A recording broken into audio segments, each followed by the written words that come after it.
So ఈ రోజు నుంచి తెలంగాణ వ్యాప్తంగా సర్ ప్రక్రియ అయితే అఫీషియల్ గా స్టార్ట్ అయిపోయింది. సో ఈ రోజు నుంచి బిఎల్ఓలు ప్రజల యొక్క ఇంటి బాట అంటే ఓటర్ల యొక్క ఇంటి బాట అయితే పట్టబోతున్నారు ఎన్యూమరేషన్ ఫామ్స్ తో. సో రెండు సెట్స్ ఆఫ్ ఎన్యూమరేషన్ ఫామ్స్ అనేది వాళ్ళ ఓటర్ కి ఇచ్చే అవకాశం ఉంటుంది. సో రెండు కూడా మనం ఫిల్అప్ చేయాల్సి ఉంటుంది. ఒకటేమో ప్రూఫ్ గా మీ దగ్గర ఉంచుతారు.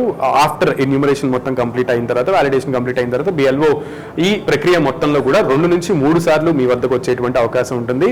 సో ఆథరైజ్డ్ బిఎల్ఓసే మీ దగ్గరికి వస్తారు. అండ్ అలాగే పార్టీకి సంబంధించినటువంటి ఏజెంట్లు కూడా వాళ్ళతో పాటే వచ్చే అవకాశం కూడా ఉంటుంది. సో మీకు సపోర్ట్ గా ఉండడానికి అండ్ మీకు కావాల్సినటువంటి డాక్యుమెంట్స్ అన్ని కూడా ఎన్యూమరేషన్ ఫామ్స్ లో డీటెయిల్స్ అన్ని కూడా ఫిల్అప్ చేయాల్సి ఉంటుంది. వాటికి సంబంధించినటువంటి ఫామ్ ఈ విధంగా ఉంటుంది అనమాట. సో ఎన్యూమరేషన్ ఫామ్ అనేది ఈ రోజు నుంచి బిఎల్ఓలు మీ దగ్గరికి వచ్చి మీ ఓటు హక్కుకి సంబంధించి దాన్ని ప్రిజర్వ్ చేయడానికి లేదా ధృవీకరించడానికి మీకు ఇచ్చేటువంటి ఫామ్స్ ఇలా ఉంటాయి అనమాట. సో ఫస్ట్ మనం డీటెయిల్స్ ని ఫిల్అప్ చేయాల్సి ఉంటుంది. సో ఖచ్చితంగా పాస్పోర్ట్ సైజ్ ఫోటో ఇవ్వాలి and present current passport size photos కూడా మనం ఇవ్వాల్సి ఉంటుంది. అండ్ డేట్ ఆఫ్ బర్త్ దగ్గర నుంచి స్టార్ట్ చేస్తే ఆధార్ కార్డ్ నెంబర్ అనేది చాలా మంది కూడా కంగారు పడుతూ ఉంటారు, ఆధార్ డీటెయిల్స్ ఇవ్వాలా వద్దా అని. సో ఇట్స్ అండ్ కంప్లీట్లీ కూడా ఆధార్ డీటెయిల్స్ అనేవి ఆప్షనల్. సో చాలా మంది మీకు ఆధార్ నెంబర్ అడిగితే కనుక మీరు ఇవ్వాలనుకుంటే ఇవ్వచ్చు, ఇవ్వకూడదు అని మీరు కనుక డిసైడ్ అయితే కనుక ఇవ్వకపోయినా పర్లేదు. It's and completely optional. So me mobile number అయితే ఇవ్వాల్సి వస్తుంది అండ్ ఫాదర్స్ నేమ్ లేదా గార్డియన్ నేమ్ అనేది మెన్షన్ చేయాల్సి ఉంటుంది. అండ్ వాళ్ళ యొక్క ఎపిక్ నెంబర్ కూడా ఒకవేళ ఉంటే మీరు అక్కడ మెన్షన్ చేయాల్సి ఉంటుంది, లేకపోతే అవసరం లేదు. అండ్ మదర్స్ నేమ్ కూడా మనం మెన్షన్ చేయాలి అండ్ ఎపిక్ నెంబర్ కూడా అవైలబుల్ గా మీకు తెలిస్తే లేదా ఉంటే అక్కడ మెన్షన్ చేయాల్సి ఉంటుంది. ఇక స్పౌస్ నేము అండ్ అలాగే స్పౌస్ ఎపిక్ నెంబర్ కూడా మీ దగ్గర ఉంటే ఖచ్చితంగా దాన్ని కూడా మెన్షన్ చేయాల్సి ఉంటుంది. అండ్ ఇక్కడ ఇంకొక బాక్స్ ఉంటుంది. ఇది యాక్చువల్లీ 2002 అంటే ఇంతకు ముందు జరిగినటువంటి సర్ ప్రక్రియ చాలా ప్రీవియస్ గా జరిగింది అనమాట. 2002 ఆ టైంలో జరిగింది. సో ఆ టైంలో 2002లో జరిగినటువంటి సర్ ప్రక్రియలో మీరు కనుక నమోదు చేసుకుని ఉంటే అప్పుడు డీటెయిల్స్ అన్ని ఫిల్అప్ చేసి ఉంటే ఆ డీటెయిల్స్ అండ్ ఆ ఎపిక్ నెంబర్స్ అన్ని కూడా ఇక్కడ మీరు మెన్షన్ చేయాల్సి ఉంటుంది. 2002 తర్వాత మీరు ఓటు హక్కు కనుక నమోదు చేసుకుని ఉంటే ఈ బాక్స్తో మీకు సంబంధం లేదు. సో ఇది అంతకుముందు అంటే మాక్సిమం సీనియర్ సిటిజన్స్ అండ్ పెద్ద వయసు వాళ్ళు 2002లో ఎలక్షన్ అప్పుడు నిర్వహించినటువంటి సర్ ప్రక్రియలో పాల్గొన్నటువంటి వాళ్ళకి సంబంధించిన బాక్స్ అనమాట ఇది. వాళ్ళు ఇక్కడ ఆ ప్రీవియస్ డీటెయిల్స్ అన్ని కూడా అప్పుడు జరిగినటువంటి ఎలక్షన్ ఎన్యూమరేషన్ ఫామ్స్ లో ఏవైతే డీటెయిల్స్ ఫిల్అప్ చేశారో అవన్నీ కూడా ఇక్కడ ఫిల్అప్ చేయాల్సి ఉంటుంది. ఇంకా మనం ఈ ఎన్యూమరేషన్ ఫామ్స్ కి సంబంధించి చాలా మందికి కొన్ని డౌట్స్ ఉన్నాయి.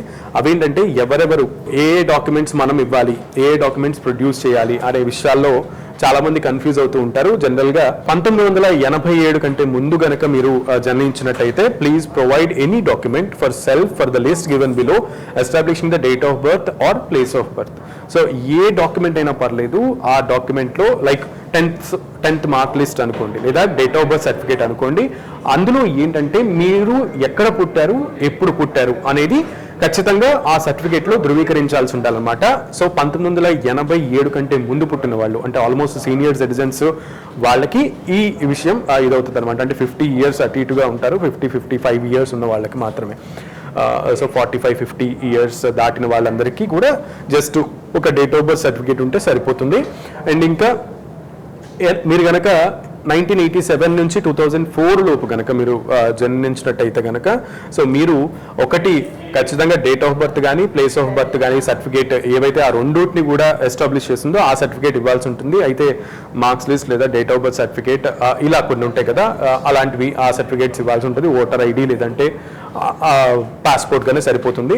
So provide any document for father or mother from the list given below establishing the date of birth and mother.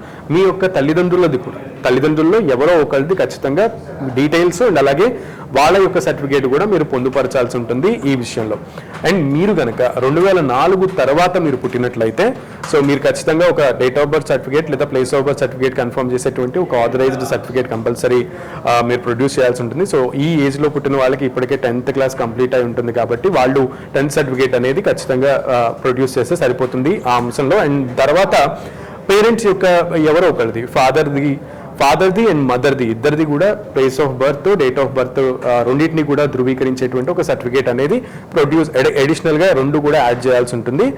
ఒకవేళ పేరెంట్ కనుక ఇండియన్ కాకపోతే సో తను ఒకవేళ ఎన్ఆర్ఐ అయితే కనుక మీరు మాత్రం ఇక్కడ పుట్టినట్లయితే కనుక మీరు ఖచ్చితంగా ఆయన యొక్క valid passport visa at the time of your birth, మీరు పుట్టినప్పుడు ఆయన యొక్క పాస్పోర్ట్ అండ్ అలాగే ఆయన యొక్క వీసా, ఆ రెండింటిని కూడా పొందుపరచాల్సి ఉంటుంది.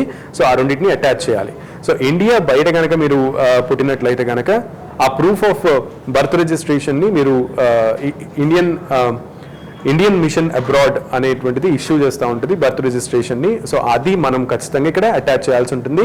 So if acquired Indian citizenship by registration are naturalisation, attach certificate of registration of citizenship. So కొత్తగా ఇక్కడ రిజిస్ట్రేషన్ కనుక మీరు సర్టిఫికేట్ ఇక్కడ రిజిస్ట్రేషన్ తీసుకుంటే కనుక ఈ 2004 తర్వాత సో ఆ సర్టిఫికేషన్ని మీరు అటాచ్ చేయాల్సి ఉంటుంది. సో మాక్సిమం ఈ కింద విషయాలు పక్కన పెడితే ఈ అంటే 1987 to 2004 ఇన్ బిట్వీన్ జన్మించినటువంటి వాళ్ళకి తీసుకోవాల్సిన ఈ 2 సర్టిఫికేట్స్, ఒకటి డేట్ ఆఫ్ బర్త్ అండ్ అలాగే ప్లేస్ ఆఫ్ బర్త్ ని కన్ఫర్మ్ చేసేటట్టుగా ఒక సర్టిఫికేట్, అండ్ అలాగే మీ ఫాదర్ యొక్క date of birth and place of birth confirm చేసేటట్టుగా ధృవీకరించేటట్టుగా ఒక సర్టిఫికేట్, ఈ 2 యాడ్ చేస్తే సరిపోతుంది. ఎవరు పేరెంట్స్లో ఎవరు ఒకరిది ఇచ్చినా కూడా సరిపోతుంది. బట్ 2004 తర్వాత కనుక మీరు జన్మించినట్లయితే ఈ ఎడిషన్లో ఇప్పుడు ఇవ్వాల్సినటువంటి సర్టిఫికేట్స్లో మీది మీ తల్లిదండ్రులది ఇద్దరిది కూడా ఇందులో అటాచ్ చేయాల్సి ఉంటుందన్నమాట. Date of birth, place of birth 2 కూడా ధృవీకరించే ఒక సర్టిఫికేట్. సో ఈ రెండింటిని మాత్రం చాలా క్లియర్గా మీరు గుర్తుంచుకోవాల్సినటువంటి విషయం. సో ఇలా అదే కాకుండా ఒకవేళ ఈ డాక్యుమెంట్స్ కనుక లేకపోతే మీకు ఐడెంటిటీ కార్డు కానీ లేదా పెన్షన్ పేమెంట్ ఆర్డర్ ఇష్యూ అయినటువంటి మీరు ఎంప్లాయ్ అయితే కనుక ఆ యొక్క ఆ లెటర్ని కానీ లేదా పెన్షనర్స్ ఆఫ్ మీరు సెంట్రల్ గవర్నమెంట్ కానీ స్టేట్ గవర్నమెంట్ అయితే ఆ యొక్క పెన్షనర్ డీటెయిల్స్ వాటిని కూడా మీరు ఇందులో ప్రూఫ్స్గా పెట్టొచ్చు అనమాట. And identity card, certificate, document ఏవైతే గవర్నమెంట్ ఆఫ్ ఇండియా ఇష్యూ చేస్తుందో ఆ డీటెయిల్స్ని మీరు ప్రూఫ్స్గా చూపించవచ్చు. సో ఇలా birth certificate issued by the component authority and passport and matriculation or educational certificates కూడా, నేను 10th క్లాస్ సర్టిఫికేట్ అన్నా కదా, సో అలా మెట్రికులేషన్ సర్టిఫికేట్స్ కూడా ఇక్కడ వ్యాలిడ్గా ఉంటాయి అనమాట. సో ఆ సర్టిఫికేట్స్ ఇచ్చినా కూడా సరిపోతుంది. దట్ మెట్రికులేషన్ సర్టిఫికేట్స్ కానీ లేదా యూనివర్సిటీ సర్టిఫికేట్స్ కానీ మీరు ప్రొవైడ్ చేయొచ్చు. సో ఇలా ఇంకా చాలా ఉంటాయి అనమాట. సో క్యాస్ట్ సర్టిఫికేట్ కూడా కంపోనెంట్ అథారిటీ అంటే పర్టికులర్ ఆథరైజ్డ్ మనకి గవర్నమెంట్ ఆఫీస్ నుంచి ఈ క్యాస్ట్ సర్టిఫికేట్స్ వస్తాయన్నమాట. అవి కూడా ప్రొడ్యూస్ చేయాల్సి ఉంటుంది. And family registered prepare by state or local authorities, మనకి లోకల్గా మన ఫ్యామిలీ రిజిస్ట్రేషన్కి సంబంధించిన డీటెయిల్స్ అని రిజిస్టర్ అయ్యేటువంటి వాళ్ళు ఇచ్చేటువంటి ఆ డీటెయిల్స్ అన్నీ కూడా మనం ప్రొడ్యూస్ చేయాల్సి ఉంటుంది.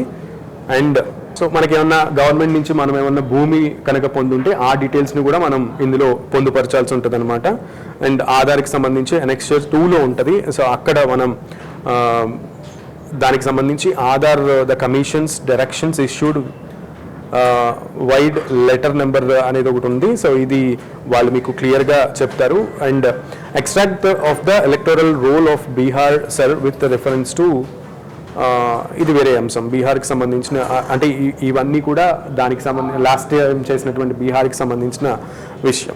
సో పర్టికులర్గా మీకు ఈ ప్రధానంగా ఈ 2 అంశాలకు సంబంధించి చాలా క్లియర్గా మీరు తెలుసుకోవాల్సి ఉంటుంది. ఇఫ్ మీరు కనుక నేను చెప్పినట్లుగా డేట్ ఆఫ్ బర్త్ మీది ఇన్ బిట్వీన్ 1987 to 2004 ఉంటే కనుక మీరు ఈ డీటెయిల్స్ పొందుపరచాల్సి ఉంటుంది. అండ్ 2004 తర్వాత మీరు జన్మించినట్లయితే కనుక మీ డీటెయిల్స్తో పాటు మీ ఫాదర్ది అండ్ మదర్ డీటెయిల్స్ కూడా which showcases place of birth and date of birth రెండింటిని కన్ఫర్మ్ చేసే సర్టిఫికేట్స్ ముగ్గురివి కూడా ప్రొడ్యూస్ చేస్తే సరిపోతుంది. సో ఇది ఎన్యూమరేషన్కి సంబంధించిన డీటెయిల్స్. సో ఇక్కడ మీరు ఈ బాక్స్ అయితే 2002లో జరిగినటువంటి ఎస్ఐఆర్లో నమోదు చేసినటువంటి డీటెయిల్స్కి సంబంధించిన వాళ్ళకి సంబంధించినటువంటి బాక్స్ మీరు ఫ్రెష్గా నమోదు చేసినట్లయితే 2002లో జరిగినటువంటి సర్వేలో మీ డీటెయిల్స్ కనుక నమోదు చేయకపోతే ఫస్ట్ బాక్స్ అనేది మాక్సిమం అందరికీ కూడా అప్లికబుల్ అవుతుంది అనమాట. మీకు ఏమైనా డౌట్స్ ఉన్నా కూడా బిఎల్ఓలు చూసుకుంటారు లేదా బూత్ ఏజెంట్లు ఉంటారు, వాళ్ళ హెల్ప్ని మీరు తీసుకోవచ్చు. సో మొత్తానికి ఈ రోజు నుంచి కూడా ఈ ప్రక్రియ అయితే అయిపోయింది. తెలంగాణ వ్యాప్తంగా బిఎల్ఓలు ఇంటి బాట పట్టారు, ఓటర్స్ ఇంటి బాట. సో మీకు వచ్చి డీటెయిల్స్ అడిగితే కనుక మీరు ఆథరైజ్డ్గా వాళ్ళ దగ్గర నుంచి కన్ఫర్మేషన్ తీసుకుని తద్వారా మీరు ఈ డీటెయిల్స్ అన్నింటినీ కూడా ఫిల్అప్ చేయొచ్చు. మీరు ఒకసారి వాళ్ళంతా కూడా ఆథరైజ్డ్ పర్సన్స్ అని మీరు గుర్తెరిగిన తర్వాత. Thank you.